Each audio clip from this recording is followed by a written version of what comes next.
Hi, Vanessa. Hi, Dom. How you doing? Depressed as always. Welcome to Uncertain Things, people who are hopefully not depressed. If you're in New York, I hope you're enjoying the snow. But it's great. Not that we're discriminate against people who are. They're our key audience. Don't push them away. Today we have Nadav Eyal, recurring guest and friend of the pod. He's an Israeli journalist, but covers the globe.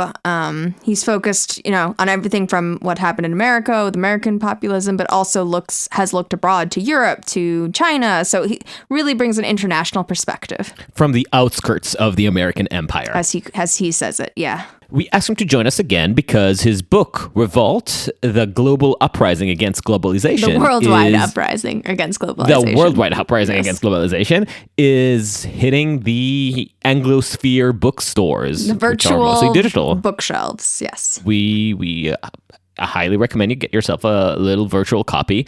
And we invited him again to celebrate and to argue with him a little bit, to have some public disagreement. Our previous conversation was mostly focused on the themes of his book, which are populism. Or nationalism, as he would probably describe it. Right. And the impact of those varying trends around the world of rejection of a globalized society and the growing trend towards insularity. Very related to our upcoming conversation with Martin Gurry, actually. It's a little teaser for that episode. Right. And I think it's very related to a lot of the things that we touch upon, because I think this is one of those big tectonic shifts that we are seeing around the world, and we're still completely clueless, or should I say uncertain, about where everything is going in terms of how our new world order is going to look like. So this is what we covered last time, and if you want to go listen to it, the episode is called The Revolt is Justified. This time we found ourselves more in the ring of debating current affairs. We asked about coronavirus and the vaccine rollout, especially as it pertains to the role of journalists in covering this and the responsibility they have towards either transparency on one hand and trying to play the role of a social shepherd in times of emergency on the other. And that, unsurprisingly, took us to questions about censorship and the role of tech platforms in moderating information. As you can see, this is a topic that's been on our mind a lot. And then for me, what was really, really interesting was to get Nadav's perspective on what's been happening internationally during the Trump years, just because we've been so very, very distracted about what's going on with American politics. It was really great to hear from him, what we've missed. Especially in trying to understand what the world is doing to fill the America-shaped vacuum that has grown during the Trump years, as we've discussed in our first conversation about populism. But also, can or will the new Biden administration make a difference? Unlike our usual format, we tried to keep this to a tight hour. So if you want more afterwards, buy the book, go back to our first conversation, or follow Nadav Eyal on all the platforms. Yes, you should do that anyway. And you should also subscribe to Uncertain Things if you haven't already, and follow us on Twitter, Instagram, or wherever. We're at Uncertain Pod, where we also answer to people who wish to argue or disagree with us, and rate us on Apple. Give us a 5-star review on Apple, because that really, really helps. Yes. And with that, here we welcome again Nadav Eyal. Nadav, thank you for joining us again. Hello. I'm really glad to be here, Vanessa, Adam. It's exciting because we're having this discussion because your book is about to be released. Last time we talked, it was still in the process of translation, and now it is hitting the digital bookstores because bookstores don't exist anymore. That's really unfortunate for me to publish a book at this time, but I'm so happy it's coming out anyway. So can you read the title for the people who aren't as fortunate to? Yes. Revolt, the worldwide uprising against globalization. It's by Echo HarperCollins. and it has some nice blurbs on the back from Yuval Noah Harari and from Daniel Godis, and we're hoping to get some many more blurbs as we go along. But this is coming out this week, and it's already everywhere, in Amazon and all the other places that you can buy. It's exciting, and we got into we did an in-depth tour of some of the themes of the Book of the Revolt in our previous interview with you, which is, I think we called it the Revolt is Justified, where we got into the social economic conditions of the rise of populism and the moral ambiguity surrounding it, and even the journalistic aspects of covering that. And I recommend people go to that. It's actually one of our most listened to interviews, so people appreciated that talk. Yes, that's really in that measure. Also, get the book, so support your authors and journalists. But we will try to pick up where we stopped last time. The world did change in the intervening months. But before we get there, I wanted to ask you just how are you feeling about this? How is it to get your book on the international shelves? And also, you made a bit of a career change recently. So I'd love to hear about that. Okay, so the book is coming out, and it's very exciting because it's coming out in many places at once. So I'm talking with Romania one day. So it already came out in Romania. And I'm doing an interview for what was described to me as the New Yorker of Poland, which I don't know. It sounds great as far as I'm concerned, and the Warszawian. There was a New Yorker of Budapest. I remember, Vanessa. We talked about everyone that, has their own New Yorker. Right. No, but specifically that one got, I remember, shut down by Orban, which of course. As I remember it, it's a classic Orban. That makes it a true New Yorker, right? So that's exactly. And also I go through book covers right now from Taiwan, from Korea. So it's really exciting, and actually I cannot absorb it. I really cannot understand that it's really happening. And one of the reasons I can't fully comprehend it is because I'm not going anywhere. Although I'm publishing a book in many countries, I'm not going anywhere. And the best I can do is give interviews about the book to local media. It's going to come out in some countries in Western Europe later. It's going to come out, for instance, in Italy in 2 weeks. It's already out. It was out in the beginning of 2020 in Germany. And I try to think all the time about how reality corresponds with the theme of the book. And of course, my worry as a writer is, did I get it right? Is it still relevant? Is it relevant for people's lives? I'm sort of banking in the book on this era to be defined by change. And sometimes I wonder if COVID-19 means that people will withdraw themselves to some sort of a status quo. So I keep asking myself these questions. I stay up at night, asking, is this still, do I stand behind my theme? And my answer is yes, at least for now. But as a journalist, this is what I do. So I need always to be worried also about my work. We tend to be worried. You probably know this feeling when you publish a big story, that you're sure and it's certain, but you still stay up at night saying, what if? So this is what it feels when you publish a book like this. And this is how I truly feel. This is frankly speaking how I feel. I did make a career move. I am still on TV, but I'm sort of a contributor, a senior commentator for Channel 13. But my main work Israeli now, Channel 13. Yes, it's a broadcast channel. It's one of two. It says Channel 13, but we don't have other 12 broadcast channels in Israel. We have just two, 12 and 13. And my main job right now is to write. I write for Yediot Ahronoth, which is Israel's probably largest circulated newspaper. I write for its weekend edition. I write a column. It usually deals with politics, both domestic and international, and naturally with COVID-19. So, for instance, this weekend I had an interview with the former Director General of the Health Ministry, and he was proposing that we have a zero COVID policy installed in Israel.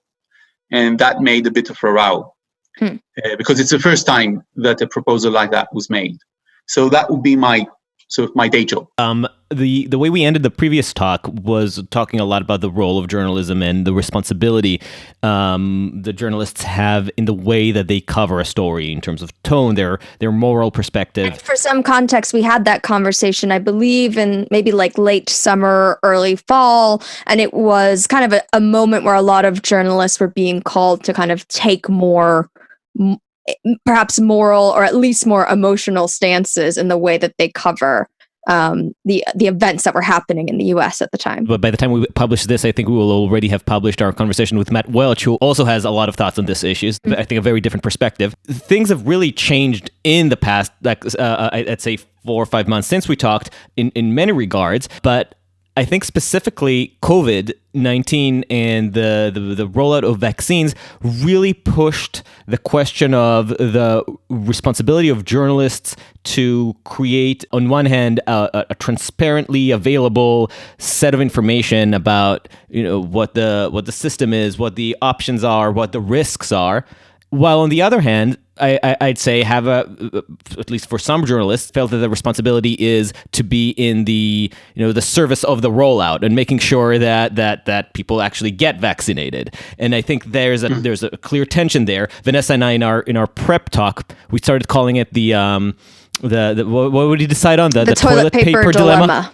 The toilet paper dilemma. Why is that? Because early in the pandemic, if you remember, Dr. Fauci had his big lie, which was that masks do not prevent transmission, which was something that he, I think, openly admitted later on to have lied about in order to preserve protective gear for frontline workers, essential workers, and healthcare workers. The dilemma there is obviously you want to make sure that your essential workers are protected, knowing that there's a dearth. On the other hand, you're risking the long-term integrity or the long-term public trust in this institution. You're potentially eroding the long-term public trust in you as an authority. So on one hand, you want to say, of course, preserve this trust, treat people like adults, and they'll do the right thing. You can responsibly tell them masks are important, but be careful, we have a supply problem, so don't overshop.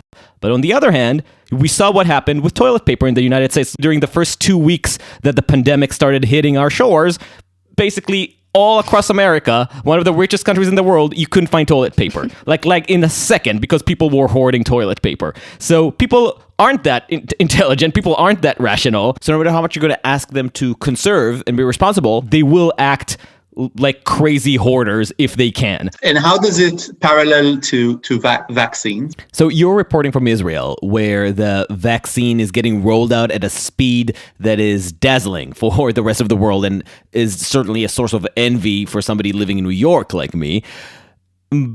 But from conversations I've had with people in Israel, some, at least a certain minority, is worried that maybe it's almost too hasty, with not enough time given to assess the risks, while already discussing potential sanctions against people who don't get vaccinated. And we know that there are some risks. We're only beginning to get a picture of the adverse reactions. We know that it's a new technology and it's a new vaccine that only had so much time to be tested before it had to be pushed out due to the emergency. So some concern is legitimate, and then for some people there is a feeling that the risk is not adequately communicated or even underplayed. So my assumption was that there could be some collective subconscious attempt to underplay the risk because of the urgency of actually getting everybody vaccinated, which is understandable, but opens up its own kind of Fauci toilet paper dilemma. So what are your thoughts about this? First of all, it's something that we deal with all the time. And it's funny that we are having this discussion this evening, because in the last 3 days, I've been viciously attacked online. Of course, you're always viciously attacked online when it's online. You're not gently attacked online. Yes, and nobody says, "Oh, it's an understatement." Let me be gentle because it's Facebook. But basically, I was attacked by the anti-vaxxers because I was part of a roundtable that the INSS did. The INSS is an important Israeli think tank. And they dealt with the question, how do we persuade people to get vaccinated? And my opening remarks were, I'm not getting people to go and have the vaccine. It's not my job. I'm not going to persuade people. I'm not going to write articles, go and get yourself vaccinated. I'm not going to even tell people that I got vaccinated. And I did, by the way, first shot.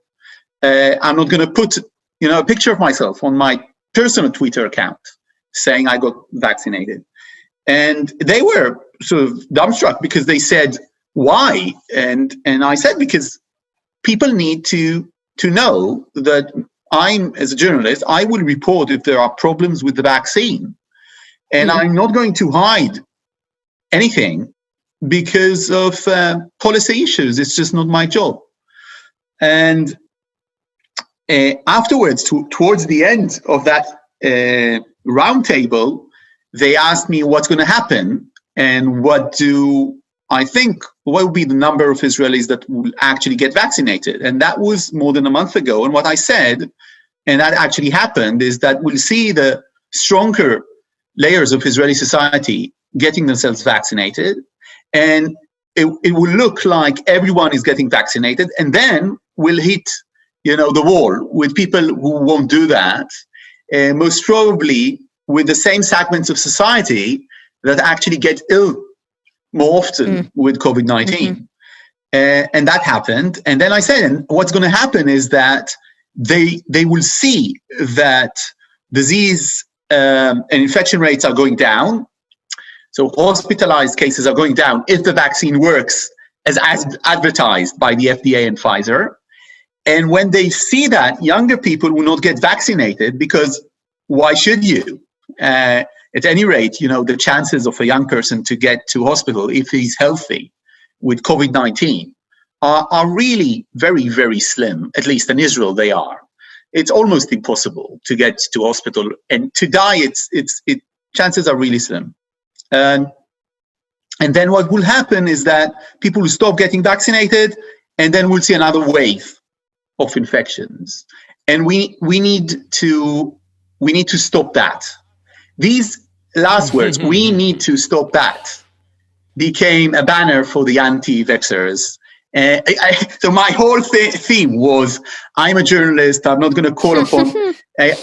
When I said we need to stop that, I meant we need to stop the other wave and people rushing to vaccinate themselves because they see another wave and they want to get vaccinated, and they didn't understand that there will be another wave. I didn't mean that as the media, the cabal of the Illuminati trying to push the Pfizer vaccines in order to get Bill Gates microchips installed in our arms, in our minds, which of course is what they think.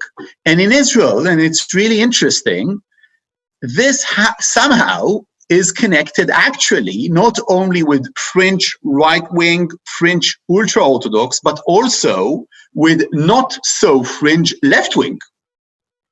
So you will have friends on your, Facebook feed that will go, the whole vaccination thing is just a conspiracy of Netanyahu or something like that. And interesting case study about how fake news and conspiracy theories and anti-vaxxers can have a coalition with the liberal left wing, the Enlightenment values progress camp, which I'm supposed to be part of. And I'm just because I'm not even saying go vaccinate yourself. I'm just saying, for instance, there was a day in Facebook just a week ago, I wrote one line, and the line was that Clalit, which is the biggest healthcare provider in Israel, probably a monopoly, is opening vaccinations for 40-plus-year-old. That's it. That was the line. It's a sentence. And I wrote it down. Sometimes I do. It was informative. And it was just a shitstorm of, I stopped blocking because I couldn't even block them. I had hundreds or maybe thousands of comments there. It became an issue on Twitter. People were referring because what they to felt that post. that you were pushing people to vaccinate. They felt like this is not your job. Yes, you're part of the genocidal scheme. You will be indicted for crimes against humanity. Okay, and I that was an informative sentence, and we do that in the press, saying, the healthcare provider is allowing people, if they want to get vaccinated, they can go ahead and do that. So it's a tough sport. But to answer your question, no, I don't think we should manipulate people. And when I say we, I mean we, the press. I don't think that we should make these kind of calculations, because if journalists would start doing those, people won't trust them. So when we hear about people having a Bell fallacy, some sort of a severe reaction to the vaccine, we should report that. And we should report everything, because indeed, vaccines are rolled out really quickly. As far as I know, as far as the FDA is saying, they didn't, round any sort of process during the trials of the vaccines. They insist that this was done as every other vaccine. And I believe them on the one hand. On the other hand, they had more time because of red tape, because of other reasons. They had more time in other vaccines. And we should really, be on the lookout for anything that might be peculiar, and not allow government or ministries tell us, no, it's fine, everything's just great. And we're not going to do that. But on the other hand, right now, vaccines seem really very safe. And there's a lot of conspiracy and fake news going out out there on social networks, for instance, that mRNA vaccines were never tested for safety before. It's just fake news. Their main problem was efficacy in the past. They simply didn't work. The problem wasn't safety. They've been checked for safety for the last 20 years. The point about them, I just had an interview. I did a Zoom thing with a Professor Lior Zangi from Mount Sinai. And he's an Israeli. And he's actually the first person to shoot mice with mRNA man-made molecules with an attempt to lead to a change. So Moderna founders and him were in the same group, so to speak. And he's trying to do that to cure heart disease. And he said to me, look, the main issue about mRNA was always that it's like water, because the main problem was just to keep it stable, so it will last when you shoot it to an animal. And that was the main problem. The main problem wasn't safety. So this is just one example of what we're dealing with on a daily basis. And then if you deal with this on a daily basis, it might seem like a campaign, but it's not. But it's curious, though, because your previous story, an example, shows, here's what I think that an ethical journalist, here's how I think they should behave, and I'm going to endeavor to behave in this way. Yeah. And it was absolutely disregarded. Like, it didn't even matter that you were going through the motions of trying to do what journalists must do, which is hopefully be skeptical, be objective, report the facts, and it absolutely got turned around and twisted anyway. So there could be a question of, okay, we can talk, and from here until Tuesday about the responsibility of the journalist, but what's the responsibility of, fill in the blank? Is it like individuals? Is it the tech platforms? Like, clearly there are more hurdles to be it's the tech platforms. It's the tech platforms. Yeah. Yeah. Okay. I think that we really had enough. Facebook has committed itself to take off posts. This is not a legal thing. This is their community rules. They said they will take off posts which spread lies and disinformation about the vaccines and about vaccination.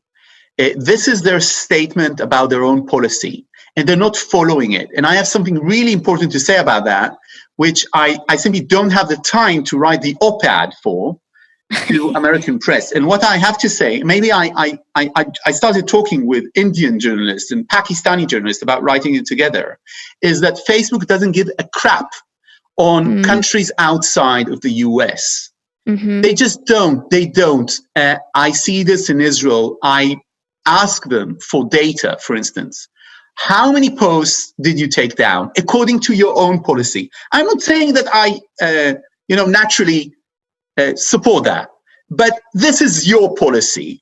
We're having, a phenomenon in Israel that people in their profile picture, they have a yellow star, like a Holocaust yellow star, saying the pandemic is fake and I'm not getting vaccinated, and are talking about this as annihilation. And they're using... Wait, they're the Jews in this metaphor? They're the lamb being led to slaughter? Exactly. Uh-huh.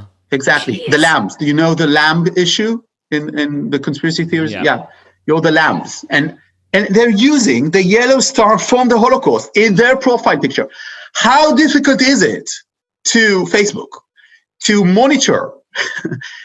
And it's the same thing, they're using the same kind of internet inhibitor in order to get that picture like that. How difficult is it for them to follow their policy? And the answer is that it's not difficult for them at all. They just don't care about us in the provinces of the empire. They just don't care how much fake news is here because they don't have political risk here. Now, I'm willing, and I wrote that, in Hebrew, and I went to Facebook to speak with them, and I showed them that not only do they not care, they actually make money from advertising anti-vaxxers during COVID-19, on COVID-19, in the last few weeks in Israel. It's on Facebook Library. You can see those ads there. And it's not even coded, or it's slightly coded. And they just didn't have a comment for me because they don't care. This is, as a journalist, This is my op-ed opinion, It's my actual opinion, in order to protect myself from any Facebook claim, But my opinion is that they don't care. And I think that for them... that's a great thing about not being monetized in the first place, that we're not risking demonetization by anyone. Although we are on Facebook, so who knows if we'll get shut down. No. They will be throttled. From what I see, what I write about Facebook and Facebook, they don't do that. But I'm really amazed by how crucial this time is. So people need to take in account that there are risks, and everybody needs to make their own decision about getting vaccinated. And my answer to an 18 years old is not the same answer as to a 65-year-old, about risks. And that's fine. But this is a window. And in this window, every charlatan, anti-vaxxer, liar is out there selling his stuff online. And these companies are simply not doing enough. They're not doing enough in order just to take out the lies which have led us to 2016, which have built, this era to a large extent. And according to their own stated policy and perceived goals, they're not doing what they're supposed to do. I don't want to turn it into a whole discussion because there's so much more we want to talk about with you, but I do want to register my discomfort with this, the social dilemma perspective of the role of big tech in all of this. To be clear, what I'm not skeptical of is just how powerful these modes of communications are and how potentially destabilizing they are for society. In fact, we have a whole conversation about this coming up. My skepticism is, do we really trust tech companies to be the arbiters of truth and journalism? I'm not sure that I prefer Mark Zuckerberg's direct touch in sorting out content over the anarchy of disinformation. I don't know. I don't have a firm opinion about this, but I'm just uncomfortable with thinking of Silicon Valley, with entrusting Silicon Valley with this job. A, because I don't think they'll do a good job. I don't think they want to, and I don't think I don't trust their moral compass in handling this. But B, because I also don't think that this has the one-to-one correlation that people think with the spread of disinformation. I remember after 2016, I worked at a place in news, and I was doing a report about the involvement in Facebook in getting people to vote for Trump and Russian disinformation campaigns. And despite the thesis that was being promulgated by the outlet that hired me, my own reporting led me to conclude that there was really little to no effect. The impact was absolutely insignificant. Yes, there were a couple dozen people around the country who attended events created by Russian trolls. Oh my God, this did not tilt the election, and to say that it did shows so much disrespect for Trump voters who really did just vote for him because whatever reasons. As if you couldn't make that decision without being manipulated from Moscow and because of Facebook.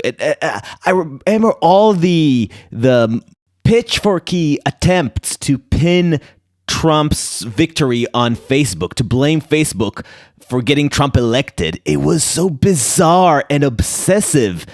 And now you're seeing the same scapegoating happening from the right.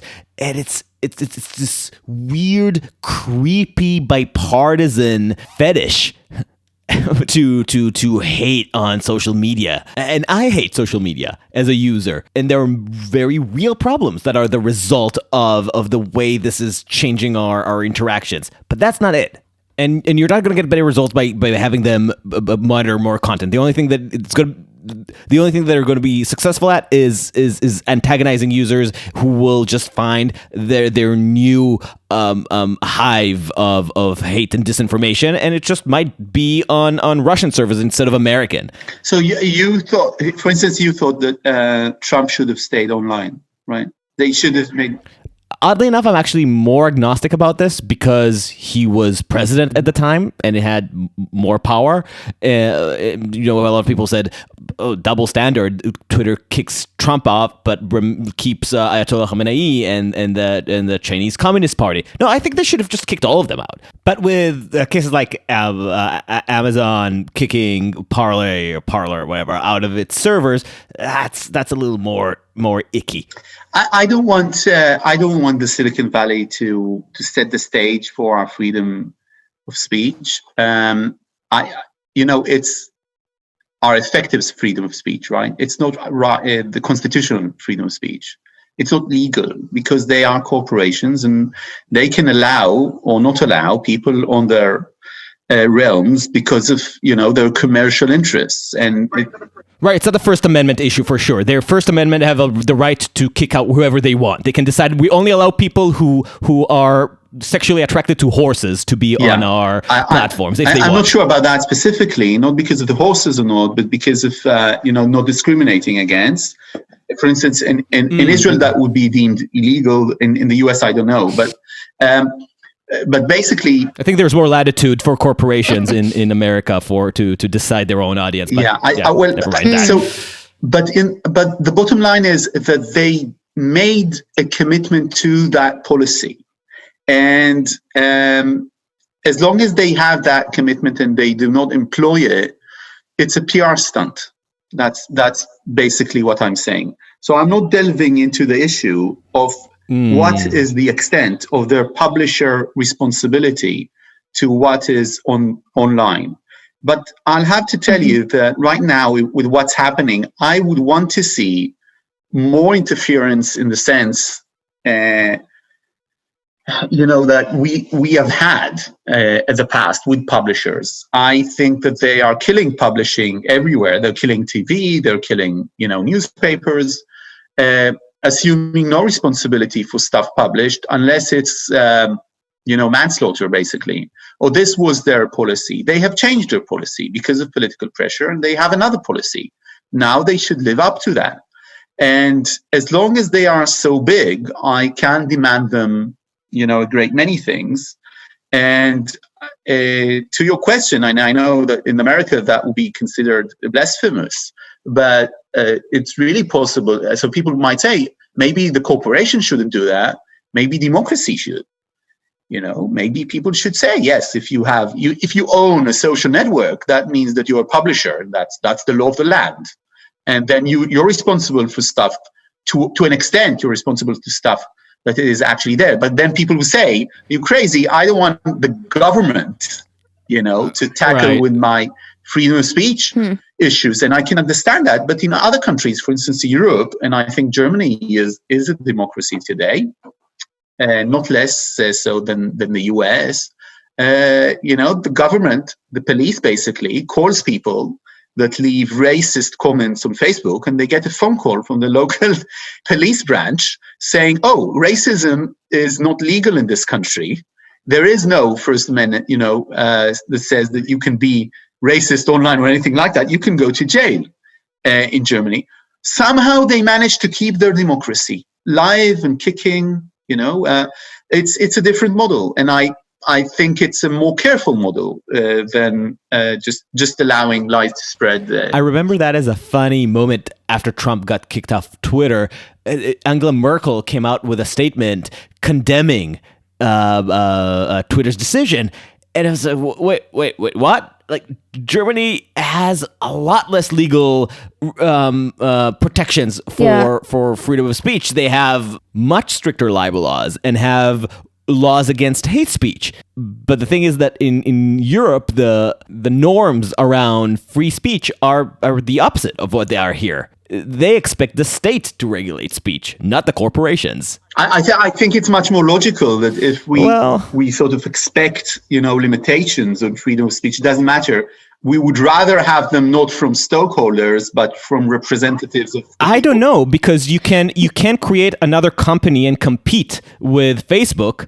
You cannot compete with the state. So once the state draws the line somewhere that you're not that is you think is bad, is stupid, which states often do, then what do? You have no recourse at that point. You go to an election.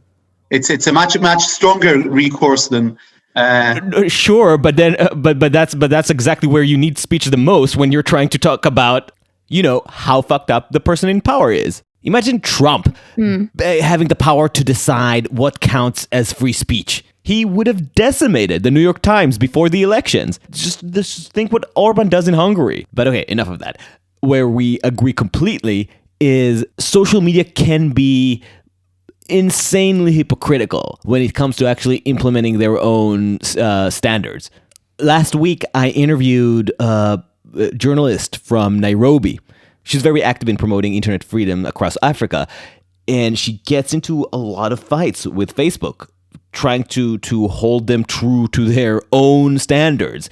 And just recently, she met with executives and told them, look, you say that you're going to take down incitement. There's a war going on in Ethiopia, and there are videos being shared on your platform that aren't just a call for violence, but actually show militia people telling their followers which neighborhoods they should go to in order to find the right ethnic minorities to purge. It's literally a blueprint for genocide that's being shared on Facebook. And what did the executives say? They said, well, our algorithms don't understand your language, so we can't really find it. Mm-hmm. Sorry. Which I think, to Nadav's earlier point, it's like Facebook has no incentive to fix this problem outside of the US, because it's only in the US where they're getting their feet put to the fire, really, in a meaningful way for them, for their bottom line. Yeah, so that's crazy. I'm going to use this to jump and discuss the rest of the world. With the Biden administration now in office, the world has changed since last we spoke. Last time we talked a lot about international relations, and you described the Trump administration as amateur hour. How does Biden coming into office change things internationally? Well, everything's changed, and nothing yet. So this is such a dramatic change, not only because he was kicked out, but because he was replaced by Biden. And what I mean by that is that I know that in the US, it sometimes doesn't seem like that, but to the world, the message is that this is a continuation of the Obama administration. And if you look at the nominations he made, also vis-a-vis the Middle East, but in many other aspects, as far as the world is concerned, what America is saying is we had this we flipped for 4 years, and now we're back, and we're back where we were. And that's, the last year of Obama. And the world is not going to see all the subtleties between the Biden types and the Obama types. They're not going to discuss, why isn't Ben Rhodes in a senior position in the administration, and Tony Blinken is. He's too busy podcasting. Exactly. They don't care. What I see both in Middle Eastern capitals, but also in other places, is that they look at the US. We saw the attack on Capitol Hill. Nobody cares about impeachment. What that attack meant was that what it signaled is weakness. Mm. It signaled decay. Mm-hmm. It signaled that the revolt, as I label in the book, is still here, very much here. Yeah. Months after Biden won, it's still there. Now, again, nobody will go into the trouble of actually arguing, well, it was a mob. There was a specific security problem there on Capitol Hill. It will probably never happen again the way it did. It wasn't a real attempt of power grab. It was more of a mob incited during a demonstration that took control without an actual plan. These kind of details are really not important. What's important is the picture. Mm. And I just had that conversation. We were on air on the Biden inauguration, and someone else on air, another commentator, said, this is just amazing that we've seen the Capitol ransacked. And that was the strongest thing she had to say on the evening of Biden getting, sworn in. And I think this is not going to go away, on the one hand. On the other hand, Biden is known, and that old Washington, that swamp, as Trump would have put it, is predictable, is trustworthy as far as the world is concerned. The first actions and that first speech and briefing of Tony Blinken was really important to show where America is. Also, vis-a-vis China, all that conspiracy theory that Biden is pro-China, which is infiltrated everywhere in the world, at least Israeli press, including a quality newspaper. So he made clear where America stands today in front of Russia, in front of China, and it's the old world back to an extent. On the other hand, nobody was waiting for the US. I just saw a European think tank, I think their name is ECF. They did a poll or study within European nations about what do they think is going to happen in 10 years' time. Is China going to be stronger than the US? And most countries in Western and Southern Europe, I mean France, Italy, Portugal, they thought China is going to be much stronger than the US. And it's the UK, the Scandinavians, and Germany that were betting on the US to be stronger than China in 10 years. But when you ask all Europeans about where do you stand, that was really amazing. Most of them said, if there's a conflict, we're neutral. We're out of this game. Wow. We're out of this game. And that was true for every European country, including Eastern Europe. So the best country for the US was Poland, and they were polling 50% neutral. And some of them, of course, were saying we're supporting China. Oh, God. And that's not 5% or something like that. So, and that means that NATO, as we know it, and the whole idea that there is a West crumbled during the Trump years. And because of that, it seems like Biden's going to have an easy task. But what happened in Washington didn't stay in Washington. It never stays in Washington. That's a sentence from a notepad I'm writing right now. It never stays in Washington. And what Trump did was to echo, and that echo remains in places still ruled by the Netanyahus and the Bolsonaros of the world.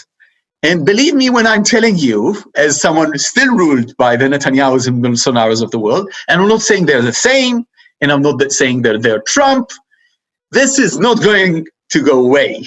The fact that America, suddenly got a shot of reality and went to elect Joe Biden, which wouldn't have been elected most probably if we didn't have COVID-19, most probably. That doesn't mean that this is how the world is going to react to this crisis. And it also doesn't mean that it's going to be sustainable. I'm starting to see what's happening in the discussion within the US about how many vaccinations actually are we going to have. And when the Biden team was saying 100 million in 100 days, was it attractive enough? Was it ambitious enough? And why isn't it more? And of course, President Biden is saying we can't change the trajectory of the pandemic in the next several months. And he said that I had to read that few times to say maybe it's out of context. Maybe I didn't understand the context there. And what I saw there was a decision by the White House to install that sentence within the speech. And just as a message, To manage expectations. Yes. Just people will pick it up, but it was buried in the speech. And I don't even know what it means. What does it mean? The trajectory of the pandemic can be changed in the next several months. You said you will change it from day one. So what does it mean for the ordinary American? And the truth is that we're going really with the British variant, we're going to probably to darker days, at least in places that are not yet completely dominated by the British variant. And that short of reality, of rational discourse, that's great. And I sympathize with people choosing it, and I hope it wins. And I'm rooting for that to win, but I'm not sure it's going to happen. I was going to ask about China, because you said that a lot of European nations, for example, have, the last 4 years, the US reputation has taken a severe hit in terms of not just how much Europe kind of, I suppose, trusts this country, but also its potential power moving forward. Since we've been really distracted, our eyes have been here, they have not been abroad. I'm curious, to what extent has China taken advantage of that situation and built up some sort of credibility with the rest of the world in order to be able to maneuver and to be in a position where people trust their rise more than our maintenance? I think, Vanessa, this is the optimist side. They didn't. China is not better off today internationally than it was 4 years ago in terms of international trust. They are under heavy suspicion, not only in Western Europe, but also in Africa. They're losing some of their dominance because of them being so aggressive. President Xi's authoritarian style and modern authoritarian style is pushing away the sort of global elites that in the past had no problem going to bed with China. And we're seeing reactions both with corporations and others towards China. And I think this would increase. So to a large extent, the Chinese didn't do what they needed to do. And that was to give them at least the impression of reform, the impression of improving human rights. It's exactly the opposite. They use these years in order, like many other authoritarian regimes, in order to basically say, oh, you're not washing, now we're going to steal from the cookie jar. That's the cookie jar of human rights and democracy. And we're seeing these demonstrations, we're talking now, and we're seeing the demonstrations in Russia, for instance, and people are demonstrating in Belarus in sub-freezing levels. It's amazing. And to an extent, that gives a window of opportunity for liberals again, because of the Biden administration. And because these places were not smart enough to reform and change, or at least give, again, the impression of changing on those Trump years, because he was so terrible and everybody was discussing him. And they thought that this gives them an allowance of acting the way they did. And that was, of course, a mistake. They were sort of presuming that America is not going to come back, or at least it's not going to come back the same way. It's not true for everyone. For instance, the Iranians, they thought Trump is going to be a fluke of history, and they were right. The Palestinians thought that too. And they took risks, both the Iranians and the Palestinians. But many other regimes didn't. And I think that what kind of risks? The Palestinians basically shut out the US. Think about the Palestinians. They don't have a state. They're poor. They don't have allies in the Arab world anymore, almost, because many of these countries are allies of Israel right now. And although the Trump administration employed huge pressure on them to go back to negotiations after recognizing, Jerusalem as the capital of Israel, moving the embassy, acknowledging the possibility of Israel to annex part of the West Bank and annex the Golan Heights, even though they did that, the Palestinians just resisted. And what's interesting about that is that their mainstream resistance was not by violence. Their mainstream resistance was just by saying no. And it was a very, for them, in their national struggle, it's going to be a heroic phase of these years of the Trump administration. I'm just opening a window for American listeners, which might not know how these 4 years were sort of very different to people around the world. So for Palestinians, they will remember those 4 years. In those 4 years that they did what's labeled in Arab Palestinian tzumud, they held to the ground. They didn't move. They were not pressured to go. And the PA, which was always considered to be a puppet of the Palestinian Authority. Yeah, the Palestinian Authority, of a puppet of Israel and the US, and was created by the US in the Oslo Accords, actually. The PA said no. And Abu Mazen, that elderly leader, that uncharismatic leader that replaced Yasser Arafat, said, I'm not going to have, one conversation with these people. That's amazing, for people who don't have a country and are sidelined by Israel signing peace accords with Arab countries in the Gulf. So this is just one angle. The Iranians, on their part, said, okay, you want to break that agreement. We're not going to go into a negotiation about a new agreement. The Trump administration, Trump himself, wanted to meet with the Iranians, as he did with Kim Jong-un. He wanted to do so. Okay, there were many, many elements within the American administration that tried to prevent that and succeeded in preventing that. But he really wanted to go through that charade.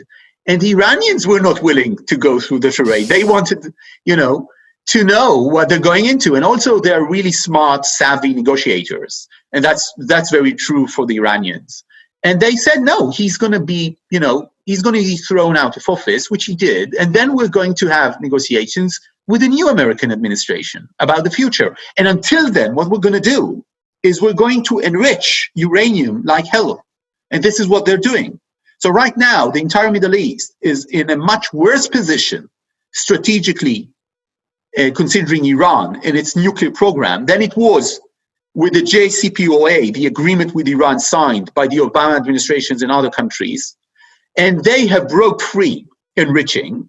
And now when they are coming to the table with the Biden administration, they have already facts on the ground. And when I mean on the ground, I mean inside the ground with, underneath bunkers in which they're enriching like they've never enriched before, including before the JCPOA, before that agreement.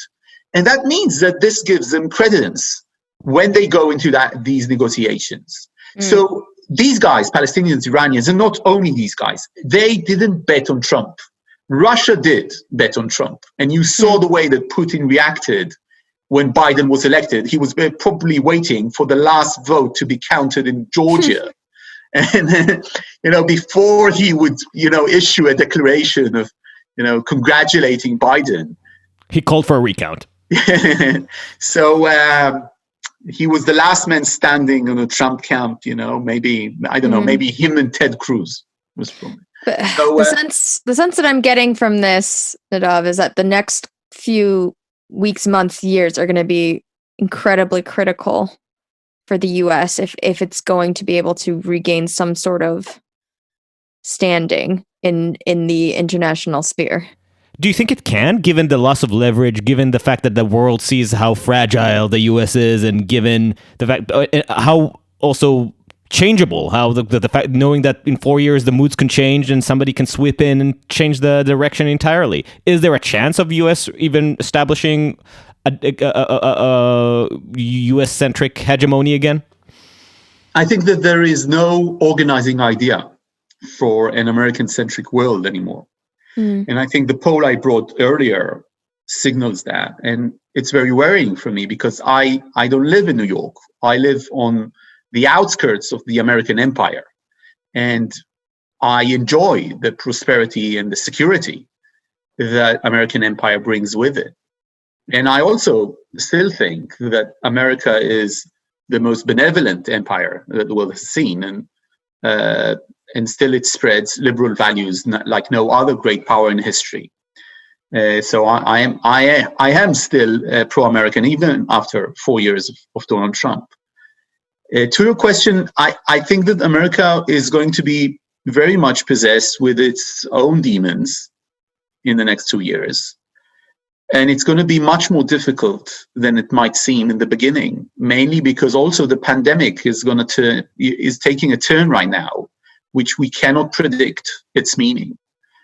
There are many things that are operating, and some of them are not optimistic at all. I remember when this whole thing started, I read a really smart piece in an MIT publication of some sort online, basically saying our life is going to change for at least a year and a half. We're not going to have restaurants. We're not going to have culture. We're going to be in and out of lockdowns. And that was before anyone died in the US from COVID-19. And I just said to myself, I'm not willing to read that. I don't care, if this guy is right. I'm not going to even discuss this. I'm not going to prepare my audience to this. This is too terrible to talk about. And here we are a year afterwards. And that person, I don't remember who wrote it. I should credit him, but he was right.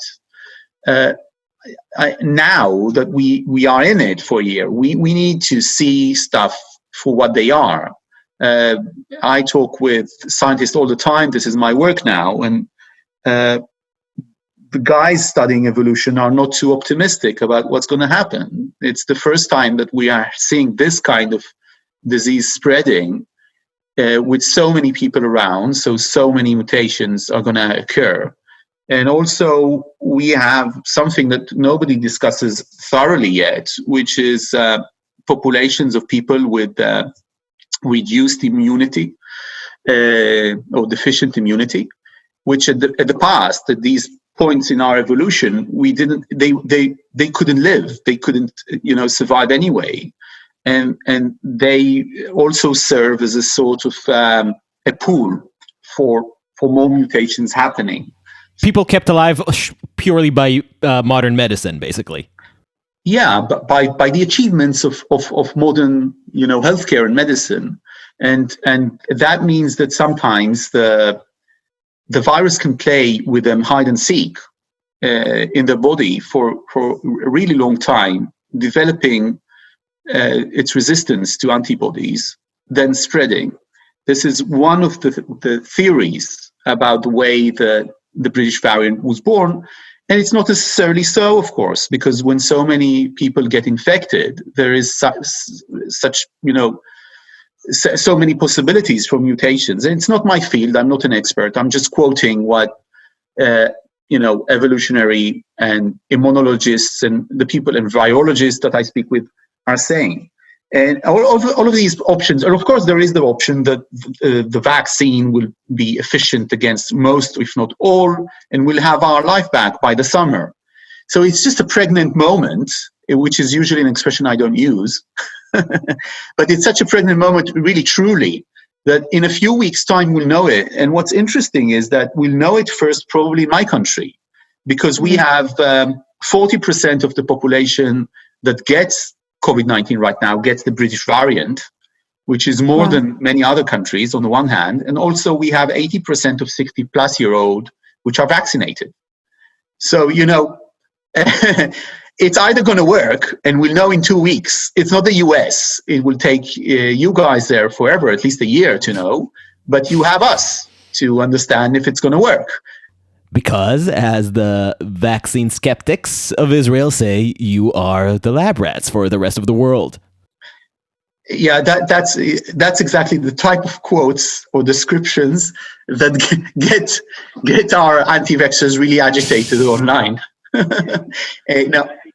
There's a big part in your book about populism that we didn't discuss fully, except for the fall of Trump. And I'm wondering how much, if you're paying attention to what the global populist movement looks like after Trump. You said that the Bolsonaro and Netanyahu's are still here to stay. Was the shift in the U.S. taken as a hit for them, or had no effect at all, as far as you can tell? First of all, it is a hit for them. I should remind our listeners that Netanyahu ran an election on a slogan that showed him and Trump together under the banner that said, "A league of their own." So he actually ran this as an election motto, that he and Trump are the same. So of course it's a hit, but it's local politics, and Trump is still popular. So as long as he's popular, either in Russia or in Israel, it doesn't matter that he lost.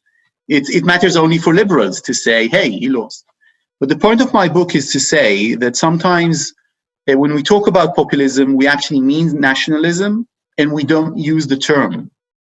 And I think what American media, to an extent, did in recent years is, instead of seeing Trump for what he was and what he defined himself to be, which is a nationalist, and that's the only ism he used, a nationalist, they rather, because of politically correctness, because they didn't want to, alienate readers, I don't know, they defined him as a populist.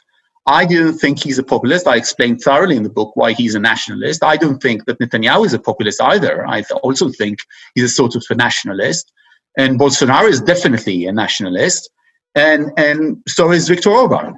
And sometimes they use populist notions because nationalists do that. But when populism meets nationalism, and that's the point I make in the book, nationalism always triumphs. It kills the host. It kills the host. The host might be populism, but populism deals all the time with questions about hierarchies in the society. It maintains that we are the people and the people are not in control. Nationalism is overpossessed with the question who should be in the group and who should be outside of the group. And it's a sea change difference between them.